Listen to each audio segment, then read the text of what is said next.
एक ऐसा बंदा जिनकी उम्र मुझसे 1-2 साल छोटी है, पिछले 8 सालों से डायबिटीज़ से वो जूझ रहे हैं। किसी और डायरेक्ट सेलिंग में एक अच्छा प्रोडक्ट वो लोगों को दे रहे थे। हज़ारों लोगों का शुगर उन्होंने कंट्रोल किया था, उनका भी शुगर कंट्रोल था।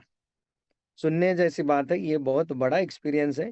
जिस दिन वो अपने मुँह से बताएँगे, हो सकता है वो अगले महीने अपने आप को लोगों के सामने लेके आए। मैं ये बताना चाहता हूँ कि उनका भी डायबिटीज़ कंट्रोल था, लोगों का भी उन्होंने कंट्रोल रखा था, लेकिन डायबिटीज़ जब ज़्यादा तौर पे बढ़ जाता है, जबकि उनका HbA1c मैंने आज तक किसी का भी नहीं अपनी आँखों से नहीं देखा, 15.8 से आसपास उनका HbA1c था। आज तक मैंने जो देखा था हाईएस्ट वो था 12.8 जो प्रवीण जी का था।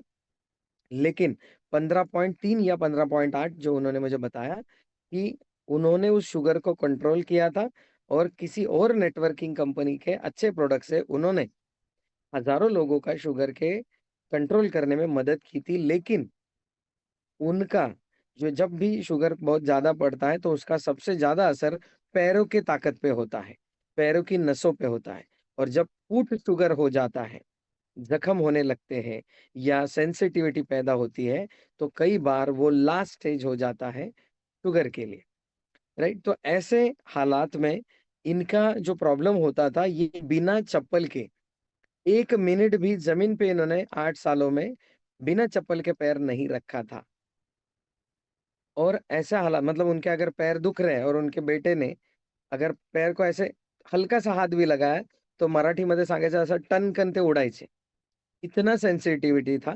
आप लोग ऐसे बहुत सारे पेशेंट को जानते होंगे। हमारे ओजेस की ताकत देखिए, उनको ये प्रोडक्ट दिया गया और मका लावायला ते शेतामध्ये गेले होते आणि वहाँ पे चिखल वगैरह झालेला, तर त्यांनी पायातली स्लीपर बाजूला काढली. करीबन 1 एकड़ उन्होंने मक्का का जो बीज होता है वो लगाया. चप्पल को हाथ में पकड़े वो अपने घर आधा 1 किलोमीटर चल के गए विदाउट चप्पल. जब उनकी बीवी ने वो देखा, तो उनको लगा कि 8 साल बाद मेरे हस्बैंड अगर जमीन पे पैर रख पा रहे, वो भी अशा शेतामध्ये जे पूर्ण खड्याचं रान है. मुरमाड रान है या मोठे-मोठे दगडी आहेत त्यामध्ये. ऐसी जगह पे जब वो बंदा पैर रख पाता है, तो ये बहुत बड़ी बात है और समजा नवऱ्याला काही प्रॉब्लेम असेल, तर त्याचं सगळं दुःख आहे ना बायकोला माहिती आहे, छोट्या-छोट्या गोष्टींचं. तर मॅडमनी त्यांना सांगितलं, की राज सरांनी जरी तुम्हाला सांगितलं 6 महिने खा, तरी तुम्ही पुढचे 5-6 वर्ष हे खाल्लं पाहिजे. है ना? सालों-साल आप खाते रहिए. ये उन्होंने मैसेज इसलिए दिया, की त्यांना माहिती आहे, की माझ्या मिस्टरचा प्रॉब्लेम काय क्रिटिकल लेव्हलला होता.